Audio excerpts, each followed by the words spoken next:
శివమహాపురాణంలో రుద్ర సంహితను సతీకాండను 11 చాప్టర్లో 26 శ్లోక నుంచి బ్రహ్మ ఆ పరమేశ్వరుని స్తుతించిన తర్వాత ఆవిడ ఎప్పుడైతే అక్కడ మళ్ళీ దర్శనానిపిస్తుందో ఆవిడ్ని చూసి తన ఆనందంలో మళ్ళీ స్తుతిస్తాడు. స్తుతించిన తర్వాత అమ్మవారు ఏం వరం కావాలో అని కోరుకుంటే, ఎలా అయితే లక్ష్మీ స్వరూపంలో వచ్చి ఆ విష్ణుని వరించావో అలాగే సతీదేవిలాగా వచ్చి ఆ రుద్రుణ్ణి వరించమని వేడుకుంటాడు. कान्ताविलासमात्रं मे दृष्ट्वा निन्ददवृषध्वजः सकतं वनितां దేవి స్వాచ్ఛయ సంగగ్రహిష్యతి. దేవి ఎలా అయితే ఆ పరమేశ్వరుడు స్త్రీ విషయంలో అభిలాష అన్నది కూడా లేకుండా, అంటే కొద్దిగా వైరాగ్యం అన్నది ఎలా ఉంటుంది అంటే ఇంకా దేని మీద ఆసక్తి లేని స్థితిలో ఉంటాం. అయితే ఇక్కడ నేను స్త్రీ పట్ల వ్యామోహానికి గురైనందుకు నన్ను నిందించాడు. అయితే ఇప్పుడు ఆయన స్వచ్ఛందంగా స్త్రీని గ్రహించలేడు కాబట్టి ఆయన గ్రహించలేడు. హరే గృహీత కాంతి తు కథం సృష్టి శుభావహ ఆందత మధ్యే చేతస్య హేతు తస్మిన్ విరాగిణి. అలాగే స్త్రీని గ్రహించలేడు కాబట్టి మీరే అలాగ గ్రహించేలాగా చెయ్యాలి. ఎందుకంటే ఇక్కడ అన్నిటికీ మూలమైన వాడు, ఎలా అయితే ఆది మధ్యాంతరహితమైన వాడు. ఇప్పుడు మొదలన్నది తెలియదు, అంతం అన్నది తెలియదు. ఈ మొదలు అంతం తెలియనప్పుడు మధ్యం అన్నది చెప్పటం ఇంకా అసాధ్యము. అందుకని ఎప్పుడు ఎలా ఉంటాడు పరమాత్మ అంటే సదా విరక్తితోనే ఉంటాడు. ఎలా అయితే ఆత్మస్వరూపంలో సర్వవ్యాపిగా ఉన్న ఆ పరమాత్మ తత్వము అందరిలోనూ ఉంది, సకల జీవరాశుల్లో ఉంది. కానీ వాళ్ళ చేసే కర్మలతో కానీ వాళ్ళ వికారాలతో వాళ్ళ గుణాలతో కానీ ఎటువంటి సంపర్కం లేకుండా ఉన్నది. అవి ఏవి దాన్ని తాకలేవు. సృష్టి ఆది నుంచి ఉన్న ఆ పరమాత్మ ఎప్పుడూ కూడా విరక్తిగానే ఉంటాడు. అందుకే అయితే ఆయన అంత విరక్తిగా ఉండి శక్తిని గనక తను స్వీకరించకపోతే ఈ ఉత్తమ సృష్టి ఇంక ఎలాగ కొనసాగుతుంది. అందుకనే ఆయన ఎలా అయినా సరే స్వీకరింపచేసేలాగా మీరే చెయ్యాలి. ఆయనకు ఆయన మటుకు ఎప్పటికీ స్వీకరించడు. ఇది చింతాపరో నాహత్వా ధన్యం శరణం హితం కృత్స్రావాంస్తేన విశ్వస్య హితయేతన్ కురుష్వమి. అందుకే దేవి ఈ చింతలోనే ఉండిపోయాను, అందుకే నిన్ను ఆశ్రయించాను, నిన్నే శరణు వేడుకుంటున్నాను. నాకు శరణు అంటే అర్థం ఏంటంటే ఈ కార్యం జరిగేలాగా నువ్వే చెయ్యాలి, నాకు నువ్వు తప్పితే ఇంకా దిక్కు లేదు. అందుకే విశ్వ కళ్యాణమైన నిమిత్తమై ఇప్పుడు ఈ కార్యాన్ని చెయ్యటానికి నువ్వే పూనుకోవాలమ్మా, అది నీకే సాధ్యమవుతుంది. నా విష్ణుస్తస్య మోహాయ నా లక్ష్మిర్నా మనోభవ నా చాప్యహం జగన్మాతర్ నాణ్యస్త్వం కోపి వై వినా. ఆ పరమేశ్వరుణ్ణి మోహింపచేయాలంటే ఇక్కడ విష్ణు వల్ల కూడా అవ్వట్లేదు, అలాగే లక్ష్మి వల్ల కానీ మన్మధుడి వల్ల కానీ నా వల్ల కానీ ఎవరి వల్ల కావట్లేదు. అందుకే ఈ సమర్థత కలిగి ఉన్నదానివి నువ్వే, నువ్వు ఉంటేనే మోహానికి లోబడతాడు. అందుకే జగత్తుకే మాతవి జగన్మాత, మీ వల్ల కాకపోతే ఇంకా ఎవరు కూడా ఆ సమర్థత కలిగి లేరు. ఆ సమర్థత నీలోనే ఉన్న, అందరూ అసమర్థులే. తస్మాత్వాం దక్షజా భూత్వా దివ్యరూపా మహేశ్వరి తత్పత్ని భవ మద్భక్త్యా యోగినం మోహయేశ్వరం. అందుకే దివ్య రూపమైన ఆ అవతారాన్ని నువ్వు మళ్ళీ దక్షుడికి పుత్రికగా రావాలి, ఆ రూపంలో జన్మ తీసుకుని ఇలాగే భక్తుల్ని అనుగ్రహించటానికి మహాయోగి అయిన ఆ శివుణ్ణి నువ్వు మోహానికి గురి చేసి ఆయనకి భార్యగా అవ్వాలమ్మా అని. దక్షస్థాపతి దేవీషి క్షీరోదోత్తరతీరగः త్వాముద్దిశ్య సమాధాయ మనస్త్వయి దృఢం వ్రతః. అందుకే ఓ దేవేషి, దేవతలకి కూడా ఎలా అయితే ఈశ్వర, అక్కడ ఈశ్వరి. దక్ష ప్రజాపతి క్షీర సముద్ర ఆ తటం మీద వెళ్ళాడు మిమ్మల్ని ఉపాసించటానికి. అందుకే మిమ్మల్ని ఉద్దేశించి అక్కడ తపస్సు చేయటానికి వెళ్ళాడు. అందుకని మిమ్మల్ని ధ్యానిస్తూ ఉన్నాడు, దృఢ వ్రతగా ఉన్నాడు, ఆ తపస్సుకి పూనుకున్నాడు. అందుకని ఇక్కడ ఆయన్ని అనుగ్రహించి ఆయన ఇంట కుమారిగా పుట్టటం, ఇప్పుడు నన్ను కూడా అనుగ్రహించి ఈ కార్యాన్ని నువ్వే చేయాలి, ఆ పరమేశ్వరుణ్ణి మోహానికి లోబడేలాగా అని విన్నవించుకున్నాడు. ఇత్యాకార్య వచః సామే చింతా మాపా శివ తథా ఉవాచ చ స్వామనసి విస్మిత జగదంబిక. ఇది మళ్ళీ నారదుడికి చెప్తున్నాడు. నేను ఎప్పుడైతే ఇలా చెప్పానో అమ్మవారికి, నా మాటలు వినిన ఆ జగదంబ ఆ పరమేశ్వరుని చింతలో పెట్టుకుని అక్కడ ఆశ్చర్యంగా తనలో తానే ఇలా తలపోయింది. అంటే అర్థం ఏమిటి అంటే, ఇక్కడ సృష్టి యొక్క కార్యం జరగాలంటే మనకి చాలా ఇతిహాస గాథల్లో కూడా ఆ పరమాత్మని అనుసరించి ఆ తత్వం గురించి ఏం చెప్పారు అంటే, సంకల్ప మాత్రంతో చేస్తాడు. ఎక్కడెక్కడైతే కొన్ని ఉద్భవిస్తున్నాయంటే అందులో శక్తి ఉంది. ఇక్కడ ఈ శక్తి అన్నది మళ్ళీ పరమాత్మ యొక్క ఆజ్ఞ మేరకే అక్కడ ఉద్భవిస్తుంది ఆ రూపంలో.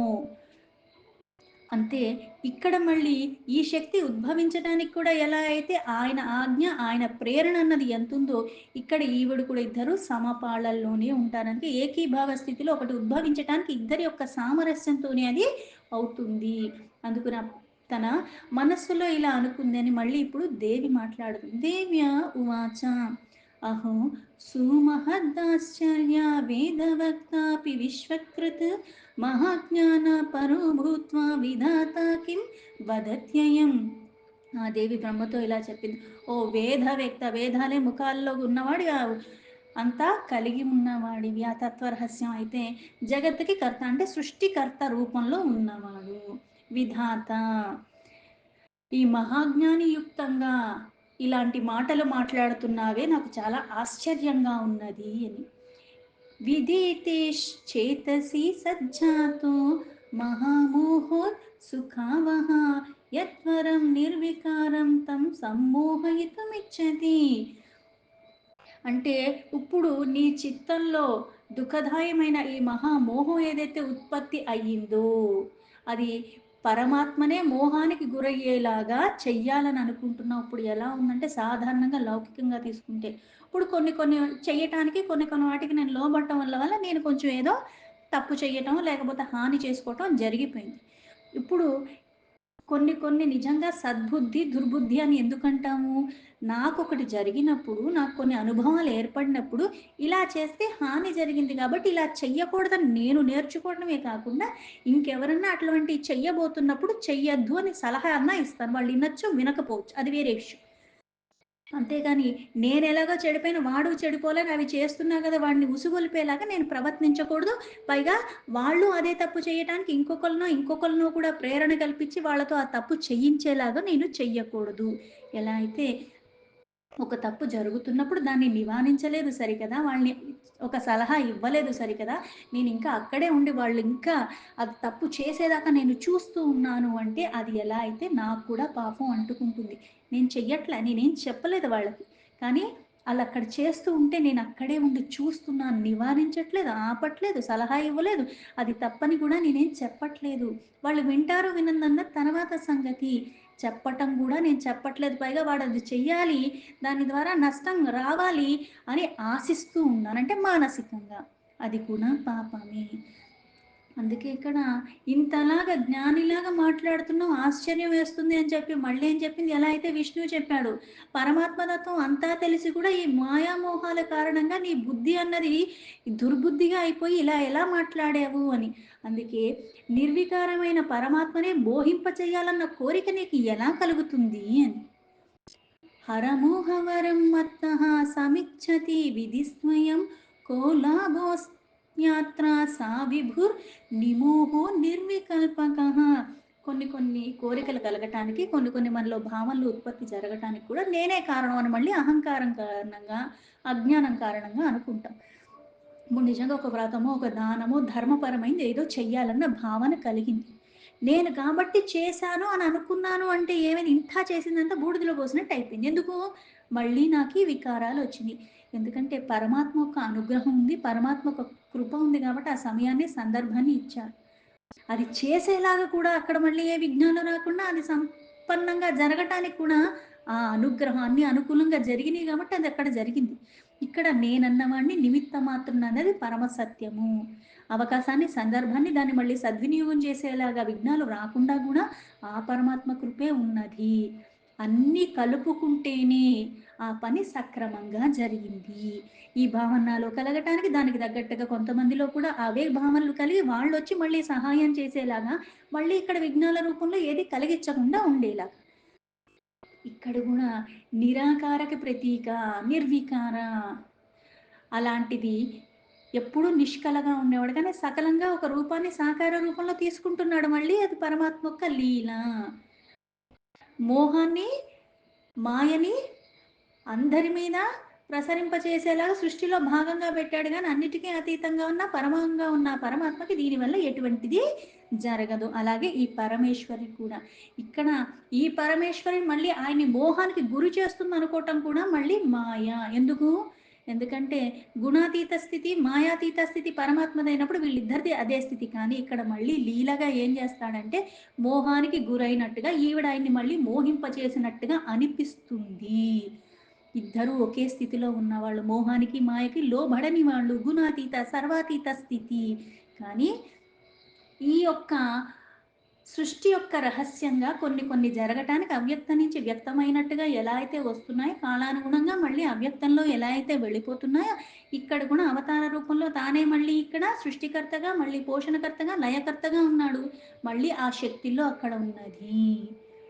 ఆ శక్తి లేకుండా ఏదీ జరగట్లేదు అని చెప్పటానికి ఇక్కడ కానీ ఇద్దరు మోహానికి లోబడట్లేదు. కానీ మోహానికి లోబడినట్టుగా మళ్ళీ లీల చేస్తున్నాడు పరమాత్మ. అందుకే ఇక్కడ ఆ నిర్వికార అయిన పరమాత్మని మోహింప చేయమని అడుగుతున్నా అది నిజంగా అవుతుందా అన్నట్టుగా అడిగింది. అలాగే బ్రహ్మ ఏదైతే పరమేశ్వరుని మోహం చెయ్యాలని అడుగుతున్నాడో దీనివల్ల ఏం లాభం ఉన్నది? ఆ పరమాత్మ ఎప్పుడు ఎలా ఉన్నాడో నిర్వికల్ప, నిర్మోహ, నిరామాయ ఇట్లాంటి స్థితిలో ఉన్నాడు. పూర్ణంగా ఉన్నాడు పరమాత్మ ఎప్పుడు. పరబ్రహ్మాఖ్యయో యః శంభుర్నిర్గుణో నిర్వికారవాన్ తస్యాహం సర్వదా దాసి తదాజ్ఞావశగా సదా. ఆ శంభుడు ఎప్పుడు నిర్వికార, పైగా నిర్గుణుడు అంటే గుణాతీత స్థితి. అలాంటి పరబ్రహ్మ అయితే నేనెప్పుడు కూడా ఆయన ఆజ్ఞలో ఉంటా. నేను ఆయన దాసిని. ఆయన ఆజ్ఞని అమలుపరుస్తాను తప్పితే నేను స్వతహాగా నిర్ణయాలు తీసుకుని నేనేమి అమలుపరచను అని. ఇక్కడ ఈవిడ ఎలా అయితే ఆయన ఆజ్ఞ తీసుకుని అమలుపరుస్తుంది, ఆయన ఆజ్ఞలో నేను ఉంటాను, ఈవిడికి చెప్పకుండా కూడా ఏ పని పరమేశ్వరుడు చెయ్యడు అన్నది కూడా అర్థం చేసుకోవాలి. స ఏవా పూర్ణరూపేణ రుద్రనామా భవచ్చివః భక్తోద్ధారణ హేతోర్హి స్వాతంత్ర పరమేశ్వరః. పరమేశ్వరుడు ఎప్పుడు స్వాతంత్రుడే. అయితే భక్తుల్ని ఉద్ధరించటానికి ఆ పూర్ణ రూపంలో అయిన తానే ఇలా రుద్రనామంలో కూడా అవతరణ తీసుకున్నాడు, అవతరించాడు మళ్ళీ భక్తుల్ని ఉద్ధరించటానికి. हरेर्विधिश्च सा स्वामी शिवायूनो न कर्हिचित् योगधरो अमायस्तो माయేషః పరతః పరః. ఆ రుద్ర బ్రహ్మ విష్ణు ఇవన్నీ కూడా ఆ పరమాత్మయే. అంటే సృష్టి అంటే నీ రూపంలో ఉన్నది కూడా ఆయనే, విష్ణు రూపంలో ఉన్నది తానే, అలాగే రుద్ర రూపంలో ఉన్నది తానే. కాకపోతే రుద్ర రూపంలో పూర్ణంగా ఉన్నాడన్న. అలాగే నాకు రుద్రుడికి భేదం లేదని చెప్పాడు. అలాగే నాకు రుద్రుడికి విష్ణుకి కూడా భేదం లేదని చాలాసార్లు ఇంతకు ముందు కూడా స్పష్టం చేశారు. ఇక్కడ అన్నీ తన నుంచే వచ్చాయి, అన్నిటిలో ఉన్నది తానే, అన్నీ చేసేది తానే, అన్నీ తన ఆధీనంలో ఉన్నాయి. అందుకే ఇక్కడ ఈ సృష్టికర్త రూపంలో, పోషణకర్త రూపంలో, లయకర్త రూపంలో ఉన్నది కూడా అన్నీ ఆ స్వామియే. ఏ ప్రకారంగా కూడా చూసే అది ఆ పరమేశ్వరుడే. ఎవ్వరూ తక్కువ కదా, అంటే అన్నీ తానే సమానంగానే ఉన్నాడు. ఎలా అయితే ఆత్మరూపంలో సమభావంగా సమస్థితిలో ఎప్పుడూ ఉంటూనే ఉన్నాడు అంతరంగంగా అన్ని జీవుల్లో కూడా. ఇక్కడ కూడా ఈ కర్త రూపంలో ఉన్నది. అందుకే కర్త, హర్త, భర్త మూడిట్లో కూడా సమానంగానే ఉన్నాడు. ఒకటి ఎక్కువ కాదు, ఇంకోటి తక్కువ కాదు. అయితే వీళ్ళు కూడా మళ్ళీ ఆ పరమేశ్వరుడితో తక్కువేమి కాదంటే ఇక్కడ పరమేశ్వరుడు ఎలా ఉంటాడు? ఎప్పుడు పూర్ణంగానే ఉన్నాడు. పూర్ణంగా ఉన్నవాడు, సంపూర్ణంగా ఉన్నవాడు ఇక్కడ ఎక్కువ అక్కడ తక్కువ అని ఎలా ఉంటాడు? అందుకే ముగ్గురు ఒక్కటే. అలాగే ఇక్కడ ఏ యోగులైతే ఆధరిస్తారో, మాయ రహితంగా ఎవరు ఉంటారో ఆ మాయకే అధిపతి అయిన ఆయన్నే పరమ భక్తితో ఆశ్రయించి ఉన్నారు. అందుకే ఈ పరమాత్మ ఎలా ఉన్నాడు? అన్నిటికీ పరంగా ఉన్నాడు, పరానికే పరంగా ఉన్నాడు. మత్వా తమాత్మజం బ్రహ్మ సమాన్య సుర సన్నిభం ఇచ్చత్యయం మోహయితు మతో జ్ఞాన విమోహిత. అజ్ఞానం ద్వారా మోహంతో బ్రహ్మ నువ్వు ఇక్కడ ఆత్మజుడు అని, నీతో సమానమైన వాడని, లేకపోతే నీ నుంచి ఉద్భవించాడు కాబట్టి నీకన్నా తక్కువేమో అనుకుని ఉండి ఆ మోహానికి లోబడిన కారణంగా ఆయన్ని కూడా మోహానికి లోబడితే బాగుండన్న ఆలోచన నీకు వచ్చింది. అందుకే మోహింప చెయ్యాలన్న భావనలో ఉన్నావు. నా తథాచేద్వరం వేద నీతి భ్రష్ట భవేత్తిధి किं कुर्यान्येन न विभुः क्रुद्धः स्वायन्मे మహేశ్వరః. అయితే ఇప్పుడు నేను ఇంత తపస్సు చేశాడు, పైగా నా దర్శన భాగ్యం లభించిందంటేనే నువ్వు అనుకున్న కోరిక నెరవేర్చడానికి అని కూడా చెప్పింది. అప్పుడు ఈయనకి వరప్రదాతగా వచ్చినప్పుడు అది ఇవ్వకపోతే ఎలాగా? వరాన్ని ఇవ్వాలి. ఎందుకు? ఎలా అయితే పరమేశ్వరుడు భక్తవత్సలుడో ఈ పరమేశ్వరి కూడా భక్తవాత్సల్య కరుణా సాగర అన్నది ఎప్పుడూ కురిపిస్తూనే ఉంటారు. అడిగిన వాడికి అడిగిన దానికన్నా ఎక్కువ ఇస్తారు. అడగని వాడినే బాగా చూసుకున్నప్పుడు అడిగిన వాడిని కూడా అలానే చూసుకుంటుంది. అందుకే అలాగే వేదానికి నీతి భ్రష్ట జరిగిపోతుంది ఇలా జరిగితే. అయితే ఇప్పుడు నేనేం చెయ్యాలని మళ్ళీ ఆ పరమేశ్వరునే ఒక్కసారిగా మళ్ళీ నా మీద క్రోధానికి లోబడతాడు. నేను ఇలా చేస్తే ఎక్కడ మళ్ళీ క్రోధానికి లోబడతాడంటే అలా జరగదు. ఎందుకు జరగదు? ఇద్దరూ కూడా సమపాళ్లల్లో సమభావ స్థితిలో ఎప్పుడూ ఉంటున్నవాళ్ళు. ఈవిడ ఒక పని చేయటానికైనా సరే ఆయన ప్రేరణ, ఆయన ఆజ్ఞ ఎలా ముఖ్యమో, అలాగే ఆయనే మళ్ళీ ఎలా అయితే తానే సంపూర్ణ రూపంలో, రుద్ర రూపంలో ఉన్నారంటే ఎక్కడున్నా సరే ఎలా అయితే విష్ణువుకి లక్ష్మిని, అలాగే బ్రహ్మకి సరస్వతిని ఇచ్చాడో, ఇక్కడ ఈయనకు కూడా ఆ శక్తి తనలోనే సమకూర్చుకోవటానికి తన సంకల్పం కొద్దే మళ్ళీ ఇలా జరుగుతున్నది. లేకపోతే ఇవన్నీ జరగవు. ఎందుకంటే తన రూపంలో ఉన్న విష్ణువే ఇచ్చిన సలహా ఏంటంటే ఆ పరమేశ్వరుని ఆశ్రయించమని. అంటే ఆ పరమాత్మయే సలహా ఇచ్చి మళ్ళీ ఈ కార్యం జరగటానికి ఆయనే పునాది వేసినట్టుగా జరిగింది. అంతర్లీనంగా ఇయే జరుగుతూ ఉంటాయి. బ్రహ్మో ఉవాచ విచార్యేతం మహేశం తం సస్మార మనసా శివ ప్రాప్యానుజ్ఞాం శివస్యాతో వాచా దుర్గా చ మాం తథా. ఆ బ్రహ్మ మళ్ళీ నారదుడికి ఇలా చెప్తున్నాడు. ఇలా ఆ పరమేశ్వరి ఈ ప్రకారంగా విచారం మనసులో చేసుకుని ఆ పరమేశ్వరుణ్ణి ఒక్కసారి స్మరించుకున్నది. తర్వాత ఆయన ఆజ్ఞ మేరకే మళ్ళీ ఆవిడ నాతో ఇలా మాట్లాడింది. దుర్గో ఉవాచ యదుక్తం భవతా బ్రహ్మన్ సమస్తం సత్యమేవ తత్ మధృతే మోహిత్రీహ శంకరస్య న విద్యతే. దుర్గ మళ్ళీ బ్రహ్మతో ఇలా చెప్పి, ఓ బ్రహ్మ, ఇప్పుడు దాకా నువ్వు ఏదైతే చెప్పావో ఇదంతా పరమ సత్యం అవుతుంది. అంటే ఇది ఇలాగే జరుగుతుంది. నన్ను వదిలి ఇంకొకళ్ళతో మోహానికి గురవ్వడు ఆ పరమేశ్వరుడు. అలాగే ఆయన్ని మోహానికి గురి చేసేది అసలు ఎక్కడా లేదు ఈ సంసారంలో. అయితే అందుకని నువ్వు చెప్పినట్టే జరగాలంటే నేనే ఉద్భవిస్తాను అని చెప్పింది. హరే గృహీతధారే తు సృష్టినైసా సనాతని భవిష్యతీతి తత్సత్యం భవతా ప్రతిపాదితం.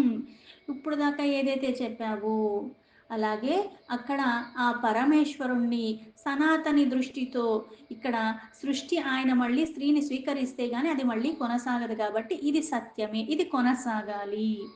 మమాపి మోహనేయన్నో విద్యేతస్య మహాప్రభోః త్వద్వాక్యాత్ ద్విగుణో మే ఆధ్యా ప్రయత్నో అభూత్స నిర్భరః. ఆ నాకన్నా కూడా మహాప్రభువునే మోహానికి గురి చేయాలంటే సమర్థత నాకు కూడా లేదు. కాకపోతే ఇది మళ్ళీ ఆయన ఆజ్ఞ మేరకే జరుగుతుంది కాబట్టి ఇక్కడ నేను మోహింప చేసేలాగా చేస్తాను. కానీ ఆయన ఆజ్ఞ కాబట్టి ఆయన మోహానికి లోబడినట్టుగా చేస్తాడు. అందుకే ఇక్కడ నేను ఉత్సాహయుక్తంగానే పూర్ణ ప్రయత్నాన్ని నేను చేస్తాను అంది. అహం తథా యతిష్యామి యథాధార పరిగ్రహం హరః కరిష్యతి విధే స్వయమేవ విమోహితః. ఓ విధాత, ఇప్పుడు నేను ఇదంతా జరగటానికి ఒక ఉపాయం ఉంది. అంతే, దేని ద్వారా ఆ పరమేశ్వరుడు మోహానికి గురవుతాడు. అప్పుడు ఆ మోహానికి గురవటం ద్వారా ఆయన మళ్ళీ స్త్రీని స్వీకరిస్తాడు తన జీవితంలోకి.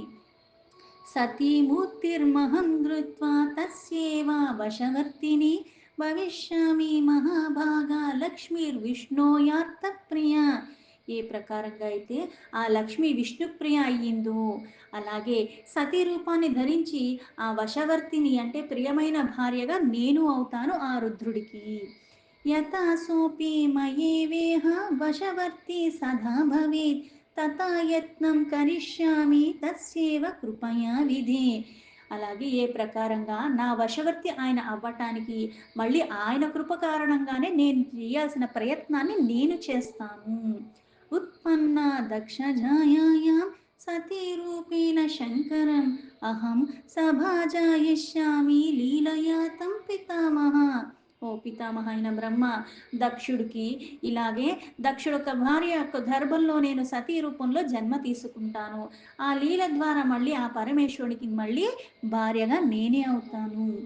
యతన్యాంఝాతురవనో వర్తతే వనితావసే మద్భక్త్యా సాహరో వామవశావర్తి భవిష్యతి.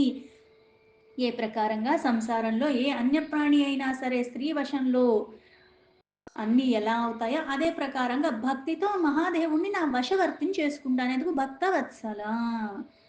బ్రహ్మో ఉవాచ మహమిత్తం సమాభాష్య శివా సా జగదంబిక వీక్షమానా మయా తాత తత్రేమాంతర్గతే తతః. బ్రహ్మ మళ్ళీ నారదుడికి చెప్తున్నాడు ఏంటి అంటే, ఓ నారద, ఈ ప్రకారంగా జగదమ్మ నాతో చెప్పిన తర్వాత నేను చూస్తూ చూస్తూ ఉండగానే అక్కడి నుంచి అంతర్ధానమైపోయింది. తస్యామంతర్హితాయాం తు సోహం లోకపితామహః ఆగమం యత్ర శ్వాసుతస్తేభ్యః సర్వమ వర్ణయం. ఆవిడ అంతర్ధానం అయిపోయిన తర్వాత లోక పితామహుడైన నేను అక్కడి నుంచి నా పుత్రుడైన దక్షుడి దగ్గరికి వెళ్ళాను. ఆ జరిగిందంతా కూడా ఆయనకి యథాతథంగా వివరించి చెప్పాను అన్నాడు. దీంతో శివ మహాపురాణంలో రుద్ర సంహితలో సతీకాండలో 11 చాప్టర్ సంపూర్ణం.